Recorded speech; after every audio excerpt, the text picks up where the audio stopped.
At tuloy-tuloy yung ating pagbibigay pugay sa isang Mike Enriquez, mga kapuso. Alam mo kanina, no, habang nasa kasagsagan ng habang nasa funeral mass, ay si Tita Baby, yung byuda ni Sir Mike. Alam mo, hindi ko alam kung matutuwa, matatawa ba ako or matatouch kasi hindi niya nasunod yung pinakakahuli-huli ang bili ni Sir Mike. Usually kasi pagka, alam mo, may mamamaalam kang mahal sa buhay, usually kailangan mo sundin yan. Kailangan mo talagang panindigan kung ano yung ibig. Kasi yun yung huli ng hirit niya sa'yo eh. Yeah. Pero hindi niya po nasunod ni Tita Baby, ang byuda ni Sir Mike, yung huling, hindi ko masabi huling habilin eh. Yung Huling request. niya. Ang huling request po mga kapuso, ni Tita Baby, ang byuda ni Sir Mike, ang huling request sa kanya ni Sir Mike, huwag kang iiyak. Kanina kaya pa eh. Kanina nung pumasok siya sa chapel ng Christ the King Church, kung saan na ilang araw na nakapuro si Sir Mike. Ano eh, okay eh. Kung kumbaga parang makikita mo sa kanya yung parang okay, mahirap nung magpupuon, pero makikita mo sa kanya na parang nakakayanan niya ng konti. Diba? Yung bigat na nararamdaman niya. Pero nung nag-eulogy na, Tita Baby, talagang gusto niya sa, inaubo ba siya noon? Sabi niya, dinaya pa niya si Sir Mike. Talaga, excuse me po, lady version. Mrs. Enriquez version ng excuse me po. At habang nasa kalagitnaan niya po siya ng kanyang eulogy ni Ma'am Baby, ni Tita Baby, ay ayun, naluha po siya. At banggit niya ay, sorry Mike, hindi ko masusunod yung kayong huling hiling na hindi ako iiyak. Kasi, yung kanina sa eulogy, yung sa response ng ni Ma'am Baby, si Tita Baby, pinapagit niya na sa akin yung ang gusto niya ni Sir Mike is parang sabi kayo yung pagbibigay ng importansya sa mga common at isa pa ang pinapagit niya sa atin lagi na lang ang mga nakakausap natin dun sa punta ng naman ay pagbibigay ng kasi ang isa sa ang patron saint ni Sir Mike, St. Francis of the Assisi na ang Franciscano, di ba? Ang salsa ni Sir Francis ay bibigay ng sariling bose pantang. ang hirap nun paring Rod ako kahit gaano ako kayaman, parang ang hirap panindigan yun. Pero alam mo nakakatuwa din dito, no, sa ilang araw na public viewing ka ni Sir Mike, karamihan sa mga nakausap ko doon, mga normal na mga tao na paring Rod, ang binabanggit na tulungan personally ni Sir Mike. Hindi broadcast. Karamihan may mga para sa operasyon yung mga sakit. Merong kahapon na dumating na galing pa sa Cavite yung carpal portrait ni Sir Mike, ginawa nito si Christian Yero na overnight yan tinanong siya ni David Enriquez yung bahay ni Sir Mike. Kilala mo ba personal si Mike? Mababa mo yung karo, bahalaw mo sa unahan. Bahalaw mo, kaya nagkakasabi. Magkano ba? Susunod na lang kami kahit saan. And so mga kapuso, no, ayon po dito sa MFDA, Baharaw Idol. Pwede kita sa bahay. Ay, dadaan. Ma'am, dito sa bahay. Karo lang. So, dadaan muna. Ito si Jun. Sa pamay. Okay na sir po. Daan daw sa bahay sa loob.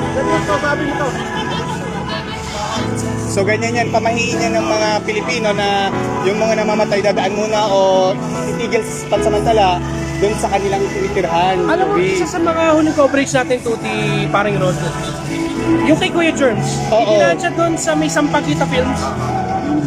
Oo. Way respect yun. Okay na daw.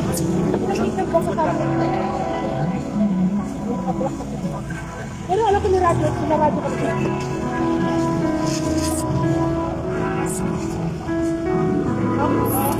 Maradyo naman ako. Yung pick-up na pula. Naglalan ko. Pero alam ko niradyo ko siya.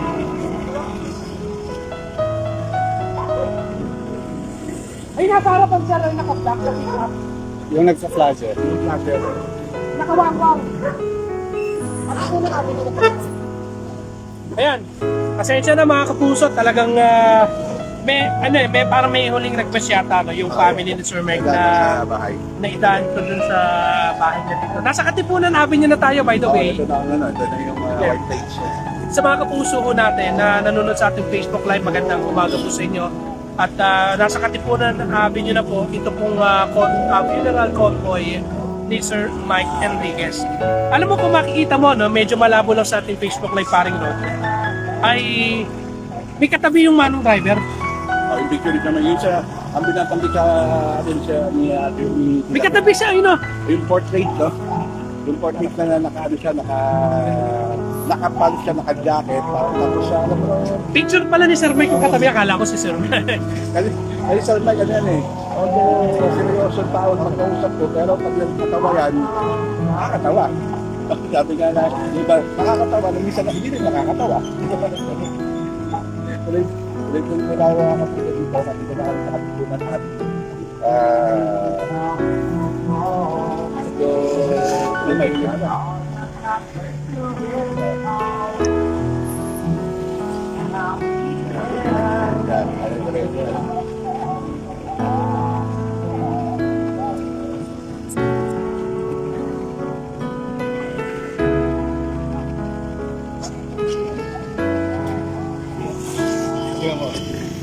Bilado na ako.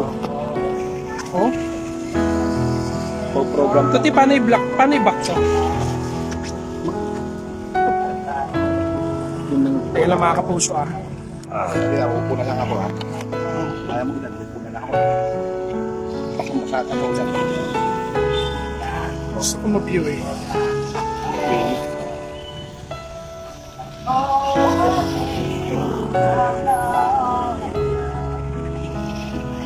Kaya mo.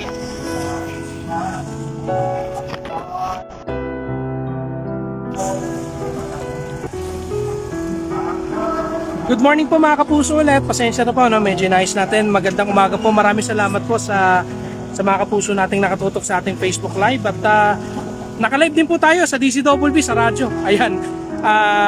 Maraming salamat po sa mga live na nanonood sa atin. Tuloy-tuloy po ang ating special coverage sa pamamagitan ng ating social media, Super Radio DCWB, dito sa ating paghahatid po no, sa huling hantungan ng ating kapuso, ating minamahal na si Sir Mike. At galing po tayo kanina sa mga ngayon pa lamang po nagbukas ang kanilang Facebook Live ay galing po tayo sa Christ the King Parish Church dito sa Green Meadows sa Quezon City. At tinatahak na po natin ngayon itong kahabaan ng Katipunan Avenue. Oh, alam mo dito ako nakatira parang road eh. Dito ba? May bahay ako dito. Bago pala Sir Mike dito. Oo. Ayan, de. Pwede ba ayusin natin ang konti? Hindi, okay na to. Okay na. Ayan. Yun na yung Sa mga nais po magbigay ng last, tama ba? Last respect? last respect. Meron bang first respect? Siguro pag person 6, sinilang ka person 6. Hindi, last respect ay sabi, kanina nakausap ko si Tita Rose, yung kapatid ni Sir Mike. Si Tita Rose Enriquez Gutierrez. Bukas naman sa publiko. Sa mga nais na makasilay, sa nais na maging part ng event na ito, ala na, last na to, paring Rod. Ito yung mga event na hindi na pwede pang maulit. Wala nang replay to. Wala nang replay ho ito. Kaya ito sa Facebook, siguro sa Facebook Live mapapanood nyo po. Pero kung may oras po kayo, kung may pagkakataon po kayo, kung kayo po talaga yung naging parte po, na naging malaking parte po ng buhay ninyo. Sir Speaking Mike. of malaking parte na ginubuhay, meron ako nakausap na ako na BPO call center na siya. Alam mo bang grade school pa lamang siya, avid listener na siya ni Sir Mike sa DCWB, doon po sa programang Saksi. Di senior na yan kasi si Sir Mike 50 years old, 50 years na sa service yan eh. Bata pa to, siguro okay. nasa mid-30 at mid-30 to. Ang sinasabi niya sa akin, nag-aaral pa lang siya sa high school. Ang tagagising daw sa umaga, hindi nanay niya. Ano? Kundi yung radyo yung magandang umaga. Oh. Yung radyo Sir Mike, yung kanyang programa. Kasi may pasok pa siya ng 8 na. Saka feeling ko, no, wala sigurong bata na hindi sinubukang gayahin yung boses ni Sir Mike. Ay, hindi. Oo. Ano yan ang trademark ng isang Mike Enriquez na talagang hindi natin Alam niyo ba, mga kapuso? ano gusto ko matripan Ang ni sinasabi sa akin ni Sir Mike pagpapasok sa umaga, doon ang pinuntupan sa Tacloban. Wala siyang driver pagpapasok. si Sir Mike? Oo, siya nag-drive. Ano, naglalakad? Hindi, naglalakad. Nakasakay sa kanyang SUV, di ba? Okay. Maga pa lamang, ginigising niya, ginigising niya 4 o'clock, pero kasing programa na yan ng 6, di ba? Wala siyang driver papasok, kaya alam niya yung mga ruta na dadaanan ng common na tao na matraffic. Oh. Ayan, sa mga kapuso natin ay eto po, papasok na po tayo dito sa residence. Ang napakatagal na naging bukod sa Santa Ana kung saan siya sinilang at lumaki. Malaki ng bahay, malaking bahagi sa kanya itong komunidad dito sa White Plains. Dito rin dati ako nakatira kaso nalulong lang ako sa sa Naibenta mo? hindi, naibenta ko lang kasi naghihirap ako. Ngayon mayaman na ulit ako, parang Rod. Pwede ko na ulit bilhin yung property ko dito. Mayaman sa kaibigan. Pero dito siya, kumbaga ito yung kanyang isang komunidad na hindi makilalakihan, kundi dito, maahay, ako, meeting, yan. Kaya binabanggit ko na wala siyang driver papasok. Kumbaga, alam niya yung mga pakikot-ikot na yung mga traffic din natin. Ayan, andito po tayo ngayon Di ko alam kung saan bahagi ito ng Pilipinas, pero alam ko nasa Quezon City po tayo. Dito po sa residential compound o area kung saan po idadaan po mga kapuso. Ano yan? Pwede pa po open mo dito pang magkakausap ko. Malayo pa yun. Malayo pa. Okay.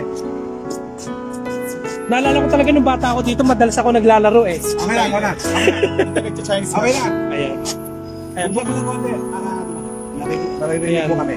Ito po yung kalsada patungo doon sa bahay ni Sir Mike at ang hiling po ng pamilya ni Kotse ko yun Ang hiling po ni Sir Mike ay kahit pa paano sa uling pagkakataon ay maidaan siya sa kanyang bahay.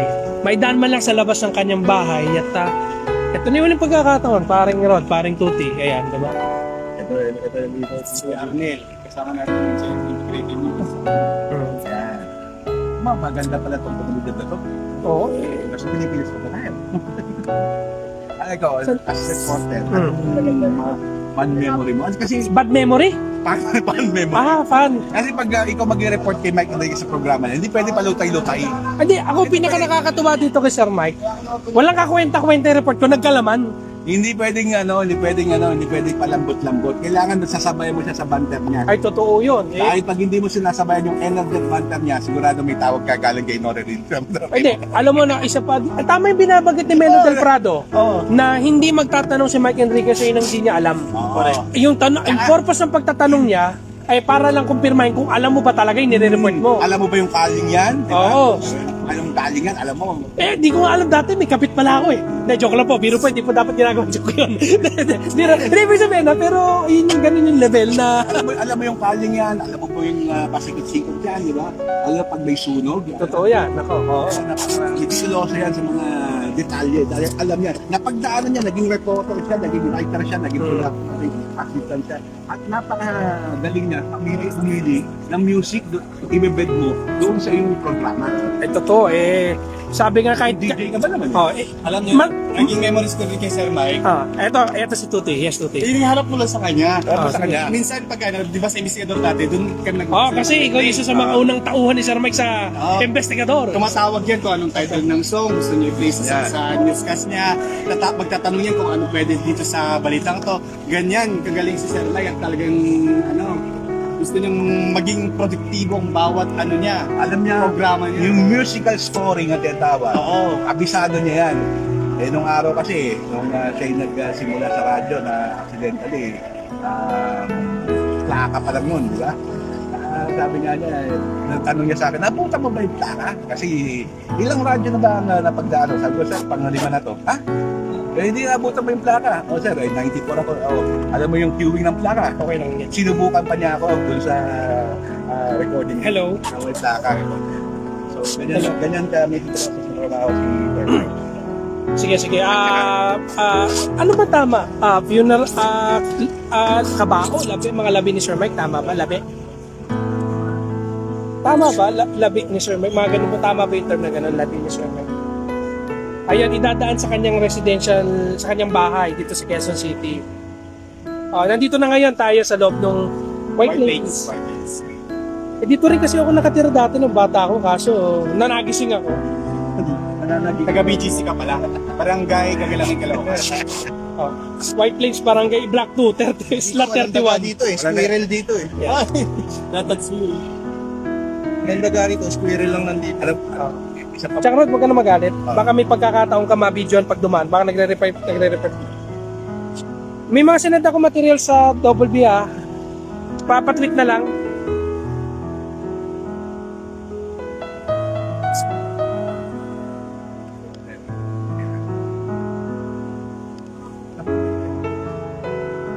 Ay, hindi ako, Nakanda na ba? hindi ako dito tumira. Layo dito eh. Tigid ang marker eh. Malapit sa ito eh. Malapit.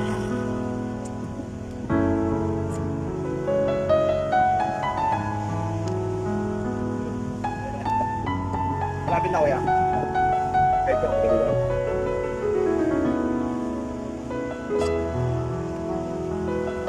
Basta ko lang mga programa. Wala pa naman. Hindi ako nagdala na miss sa box.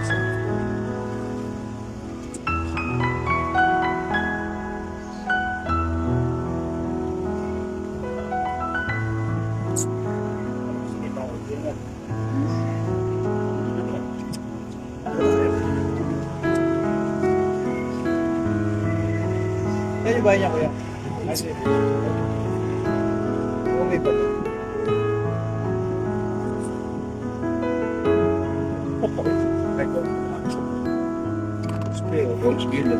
Sorry.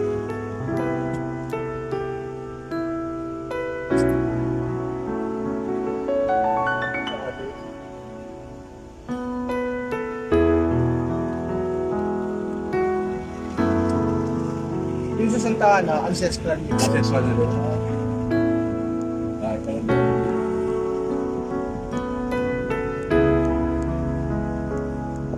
Kasi kakahapon ngayon, ano po yun? Kakahapon. Sabi nga kapag kami ni sa pamilya. Oh, yun, si Michael Pingin. Tumayo na buhay. Papatingin yung mga reports. Kaya kalay tayo. Malmagura. May aso na ba tingin na? Lolo. Melo ba yan? Ayan yung aso niya. Sa video. Saan po may aso, sir? So, nandito tayo ngayon sa... Yes, Sam, nagpapatuloy. Ikaw na mag- ay. Sa funeral convoy. Dito tayo ngayon sa ano. Ibaba lang natin konti. Dito tayo sa bahay nila Sir Mike. So, andito yung kanyang mga alagang aso na lagi niyang dala-dala. Lagi niyang dala-dala po mga kapuso. Yan po yung kanyang alagang si Buma, I think. Si Buma, saka si... Sam, nandito Ayan. tayo ngayon sa kapat. Yan yung kanyang alagang hayop. Aso na lagi niyang dinadala sa amin sa Double B. Yan.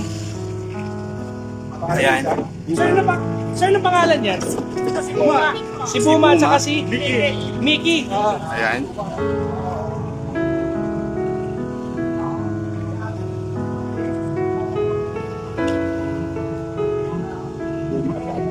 Liwangan na naman yan. Ay, anong kaliwa lang? Hello? Malinaw ulit ako. Ayan. Dito tayo sa bahay nila Sir Mike Enriquez. At hiling po ito ng kanyang pamilya na dumaan saglit para idaan ang kanyang mga labi dito sa kanilang bahay, dito sa White Plains. At nakita natin kanina, inilabas ang dalawa nilang alagang aso. Ayan, lagi nilang dinadala yan ni Tita Baby pag dumadalaw sila sa GMA. Si Buma at saka si Mickey. Ayan. At pagkatapos ito, diretso na po tayo mga kapuso sa Loyola Heights na kung saan ililibing ang ating kapuso, ang ating investigador ng bayan na si Mike Enriquez. Kung makikita niyo mga kapuso kung saan nakasakay ngayon yung kabaong, yung mga labi ni Sir Mike dito sa puting karo, ay may katabi po yung driver. Ayun po yung larawan ni Sir Mike. Ayan.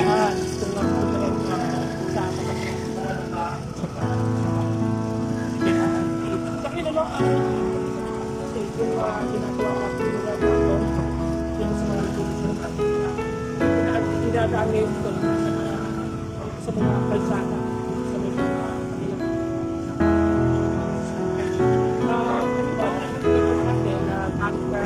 mula rito sa White Bay, ay nagaling tayo sa Christ King.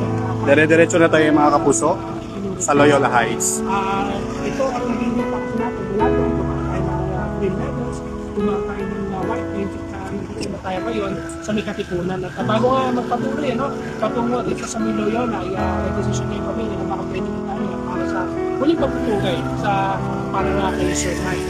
Sa ngayon, ay palabas na kami dito sa White Plains at patungo na kami sa Katipunan Avenue, isa sa mga ruta na daraanan patungo dito sa Loyola Memorial Park kung saan inilibing ang puso si Mike Enriquez. May mga impormasyon na tayo nakanggap doon, may mga kapuso na tayo, may mga kasamahan na tayo doon, sama sa trabaho, mga kaibigan, mga taga-suporta na nauna na doon at hinihintay na lamang doon yung pagdating nito funeral convoy ni Sir Mike. Sir, maraming salamat po. Maraming salamat po. Salamat tayo dito sa mga kawarya nitong White Place dahil nagbigyan tayo na makapasok dito. Na araw-araw nakakasama ni Sir Mike dito. Talagang naging bahagi din ng kanyang buhay. Siyempre siya nung pinanganak siya. Siyempre. Oo, yan yung... Ay! Totoo yan! Sabi ko nga, ay magkasama tayo kanina.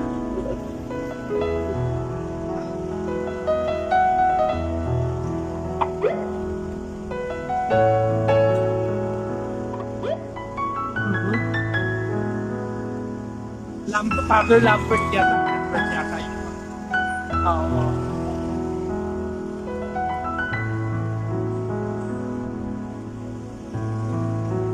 Kasi Sir Mike, kung na maging pari ito, hindi lang nakilala si Tita Baby malamang, di ba? Yan ang magiging kwento ng buhay ni Sir Mike. Wala tayong Sir Mike ngayon, wala si Tita Baby, di ba?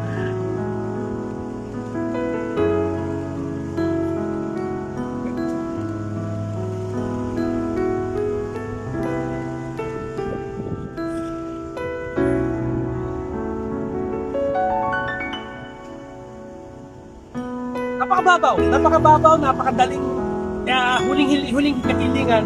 Pero wala, sabi, sorry Mike, hindi kakaya.